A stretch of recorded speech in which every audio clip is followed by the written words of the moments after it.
नमस्कार मित्रांनो, तर आजची माहिती अत्यंत महत्त्वाची आहे. विशेषतः राष्ट्रीय महामार्गालगत असलेली हॉटेल्स, ढाबे, दुकाने, व्यावसायिक बांधकामे आणि अतिक्रमणे यांच्याशी संबंधित. महाराष्ट्र शासनाच्या नगर विकास विभागाने 10 ऑगस्ट 2026 रोजी एक महत्त्वाचे शासन परिपत्रक जारी केले आहे. या परिपत्रकात सर्वोच्च न्यायालयाने दिलेल्या निर्देशांची महाराष्ट्रातील सर्व महानगरपालिका, नगर परिषदा आणि नगरपंचायतींनी काटेकोरपणे अंमलबजावणी करण्याचे निर्देश देण्यात आले आहेत. चला तर मग या परिपत्रकात नेमके काय सांगितले आहे ते सोप्या भाषेत समजून घेऊया. तर नंबर 1, राष्ट्रीय महामार्गाच्या राईट ऑफ वे मध्ये नवीन बांधकामांना बंदी. तर सर्वोच्च न्यायालयाच्या निर्देशानुसार राष्ट्रीय महामार्गाच्या राईट ऑफ वे म्हणजेच रॉक क्षेत्रामध्ये नवीन ढाबा, खानावळ किंवा व्यावसायिक बांधकाम करणे अथवा चालवणे प्रतिबंधित करण्यात आले आहे. म्हणजेच राष्ट्रीय महामार्गाच्या हद्दीत किंवा संबंधित रॉक क्षेत्रात नवीन अनधिकृत व्यावसायिक बांधकामे उभारण्यावर तात्काळ बंदी आहे.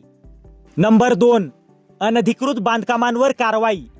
या निर्देशांनुसार नवीन किंवा अस्तित्वात असलेल्या अनधिकृत बांधकामांवर हटविण्याची किंवा पाडण्याची कारवाई करण्याचे निर्देश आहेत. जिल्हाधिकाऱ्यांनी संबंधित कायदेशीर प्रक्रिया आणि SOP नुसार कारवाई करण्याचे निर्देश देण्यात आले आहेत. विशेष म्हणजे अशा कारवाईसाठी 60 दिवसांची मुदत नमूद करण्यात आली आहे. नंबर 3, परवानगी, NOC किंवा ट्रेड अप्रूव्हल देताना महत्त्वाचा नियम. राष्ट्रीय महामार्गाच्या सेफ्टी झोनमध्ये कोणत्याही जागेसाठी लायसन्स, NOC किंवा ट्रेड अप्रूव्हल देण्यापूर्वी NHAI किंवा PWD ची मंजुरी आवश्यक असल्याचे निर्देश देण्यात आले आहेत. तसेच अशा ठिकाणी आधीपासून दिलेल्या परवानग्यांचाही आढावा घेण्याचे निर्देश आहेत. यासाठी 30 दिवसांच्या आत विद्यमान परवानग्यांचा रिव्ह्यू करण्याचे सांगण्यात आले आहे. नंबर 4, प्रत्येक जिल्ह्यात हायवे सेफ्टी टास्क फोर्स. ज्या जिल्ह्यातून राष्ट्रीय महामार्ग जातो त्या जिल्ह्यात district highway safety task force स्थापन करण्याचे निर्देश देण्यात आले आहेत. या टास्क फोर्समध्ये जिल्हा प्रशासन, पोलीस, NHAI किंवा संबंधित जमीन मालकीची संस्था, PWD आणि स्थानिक स्वराज्य संस्थांचे अधिकारी सहभागी असतील. अतिक्रमण हटविण्याच्या कामासाठी जिल्हाधिकारी आणि पोलीस आयुक्त किंवा पोलीस अधीक्षक यांची संयुक्त जबाबदारी निश्चित करण्यात आली आहे. या टास्क फोर्सच्या बैठका दर 15 म्हणजेच फोर्टनाईटली रिव्ह्यू मीटिंग्स घेण्याचे आणि त्याची कार्यवाही नोंदविण्याचे निर्देश आहेत. नंबर 5, महामार्गापासून 40 मीटर आणि 75 मीटरचा महत्त्वाचा मुद्दा. या परिपत्रकातील आणखी एक महत्त्वाचा मुद्दा म्हणजे लँड यूज चेंज संदर्भातील निर्देश. राज्य सरकारांनी राष्ट्रीय महामार्गाच्या मध्यबिंदूपासून 40 मीटरपर्यंतच्या क्षेत्रात निवासी वापरातील बदलावर आणि 75 मीटरपर्यंतच्या क्षेत्रात व्यावसायिक वापरातील बदलावर बंदी घालण्यासाठी अधिसूचना जारी करण्याचे निर्देश दिले आहेत. हे IRC नॉर्म्सशी सुसंगत असावे असेही नमूद करण्यात आले आहे. नंबर 6, महाराष्ट्रातील स्थानिक स्वराज्य संस्थांसाठी थेट निर्देश. या सर्वोच्च न्यायालयाच्या निर्देशांची सर्व महानगरपालिका, नगर परिषदा आणि नगरपंचायतींनी तंतोतंत अंमलबजावणी करावी असे महाराष्ट्र शासनाने स्पष्ट केले आहे.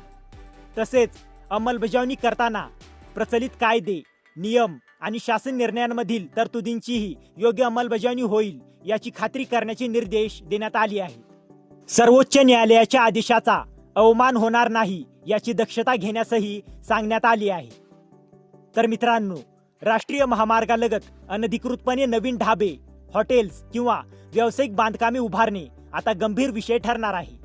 अशा बांधकामांवर कारवाई करण्यासाठी जिल्हा प्रशासन, पोलीस, NHAI, PWD आणि स्थानिक स्वराज्य संस्थांमध्ये समन्वयाने काम केले जाणार आहे. तसेच महामार्गाच्या सेफ्टी झोनमधील परवानग्या आणि NOC यांचाही आढावा घेतला जाणार आहे. मात्र एक महत्त्वाची गोष्ट लक्षात ठेवा, या परिपत्रकातील तरतुदींचा अर्थ प्रत्येक महामार्गालगत असलेले प्रत्येक घर किंवा दुकान आपोआप बेकायदेशीर ठरते असा नाही. प्रत्यक्ष कारवाई करताना संबंधित जमीन, लागू कायदे, पूर्वीच्या परवानग्या आणि इतर वैधानिक बाबी तपासल्या जातील. त्यामुळे तुमची जमीन किंवा बांधकाम याबाबत वैयक्तिक निर्णय घेण्यापूर्वी संबंधित सक्षम प्राधिकरणाकडून माहिती घेणे महत्त्वाचे आहे. तर मित्रांनो, जर तुम्हाला या GR ची PDF हवी असेल तर डिस्क्रिप्शनमध्ये आपल्या टेलिग्राम चॅनेलची लिंक दिलेली आहे. तिथे जाऊन तुम्ही या GR ची PDF घेऊ शकता. आणि हा व्हिडिओ उपयुक्त वाटला असेल तर व्हिडिओला लाईक करा, शेअर करा आणि अशाच महत्त्वाच्या GR अपडेटसाठी आपल्या चॅनलला सबस्क्राईब करा.